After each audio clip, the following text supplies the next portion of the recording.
샬롬, 사랑하는 믿음의 동역자 여러분, 이 거룩한 주일 새벽에 주님의 평강을 전합니다.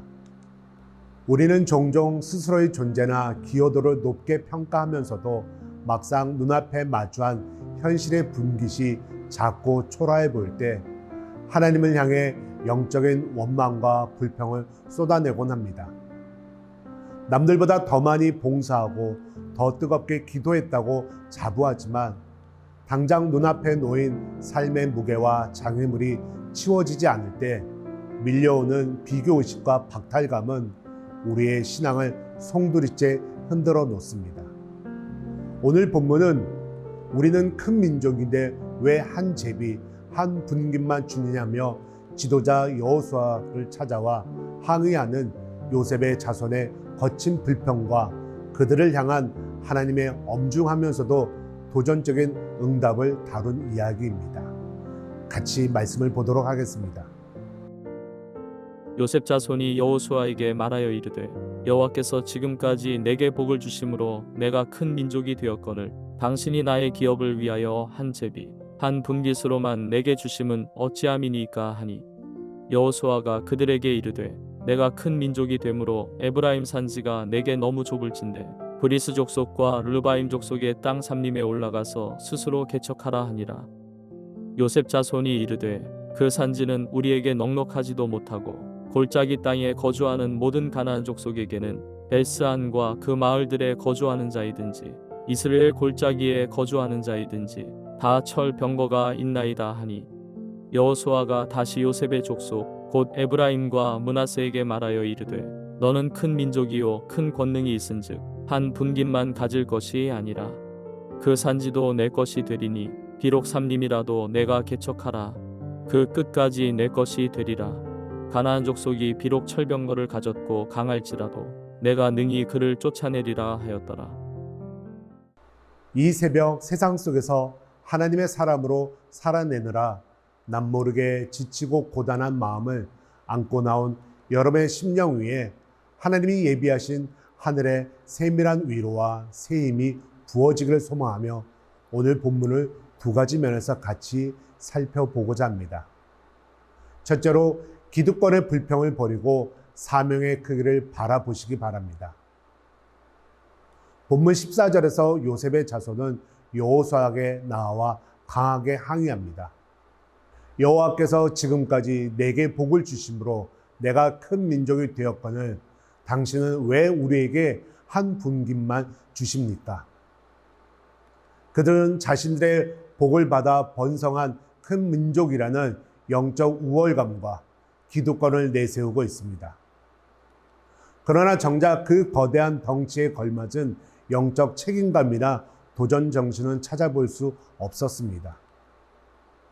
이미 분배받은 땅 안에 여전히 가나안 족속이 버티고 있고 살림이 우거져 있자 그 땅을 개간할 생각은 하지 않은 채 더 쉽고 넓은 평지만 그 땅만 추가로 요구하고 있는 것입니다. 일상의 삶에서 가장 경계할 태도가 바로 내가 과거에 얼마나 큰 일을 했는가 내세우는 대접받으려는 마음입니다. 우리는 종종 내가 주를 위해 이만큼 헌신했으니 하나님은 당연히 내 삶의 탄탄대로를 열어주셔야 마땅하다는 보상 심리에 빠집니다. 직장에서 혹은 가정에서 내가 당하는 고생에 비해 대우가 부족하다고 느껴질 때 우리는 요셉 자손처럼 왜 내 분깃은 이것뿐이냐 하며 불평을 터뜨립니다. 그러나 하나님이 우리에게 원하시는 것은 내가 얼마나 큰 자인가를 증명하는 것이 아니라 내게 주신 삶의 자리에서 얼마나 신실하게 사명을 감당하고 있는가입니다. 불평은 환경이 나빠서가 아니라 사명을 잃어버릴 때, 우리의 삶의 방향을 잃어버릴 때 시작되는 것입니다. 내 영적 크기를 기득권의 불평으로 낭비하지 마시기 바랍니다. 둘째로 눈앞의 철병거보다 내 안의 가능성을 신뢰하시기 바랍니다. 요셉 자손의 원망에 대해 여호수아는 단호하게 응답합니다. 15절에서 내가 큰 민족이 되므로 스스로 개간하라고 도전합니다. 그러자 요셉 자손은 16절에서 또다시 핑계를 댑니다. 그 골짜기에 땅이 거주하는 가나안 족속에게는 다 철병거가 있나이다. 가나안의 철병거라는 압도적인 무기 앞에 스스로를 메뚜기처럼 여기며 뒤로 물러선 것입니다. 이 여호수아는 17절과 18절을 통해 쐐기를 박습니다.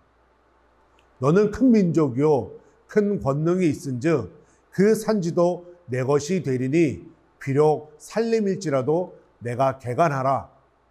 가나안 족속이 비록 철병거를 가졌고 강할지라도 내가 능히 그를 쫓아내리라. 아멘. 세상은 언제나 우리보다 강해 보입니다. 우리가 세상 한복판에서 마주하는 경제적인 위기, 깨어진 인간관계, 도저히 넘을 수 없을 것 같은 현실의 장벽들은 모두 거대한 철병거와 같습니다. 돈이 없어서 못합니다. 환경이 안 받쳐줘서 불가능합니다. 라며 핑계를 대고 주저앉아 있는 우리를 향해 오늘 주님은 말씀하셨습니다. 내가 큰 권능이 있은즉 비록 살림이라도 내가 스스로 개간하라. 하나님이 우리와 함께 하시면 빽빽한 살림은 도리어 우리의 영토가 되고 대적의 철병거는 하나님의 살아계심을 드러낼 무대가 되는 것입니다. 눈앞의 장애물에 압도당하지 마시길 바랍니다.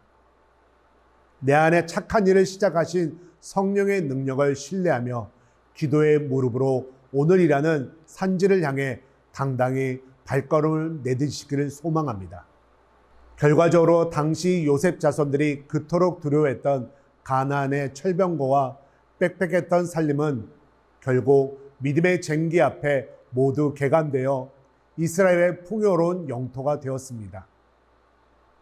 역사 속에 그 화려했던 철병거는 다 녹슬어 사라졌지만 하나님의 말씀을 의지해 산지를 개간했던 자들의 순종의 발자취는 오늘날까지 바라지 않는 영원한 보물로 빛나는 것입니다.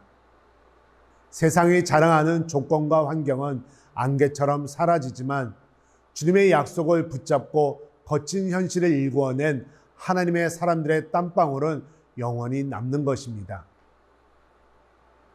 비유적 이야기로 거친 바다를 항해하는 선장에게 가장 위험한 것은 거센 파도가 아니라 파도가 무서워서 항구의 배를 묶어둔 채 아무것도 하지 않는 안일함입니다.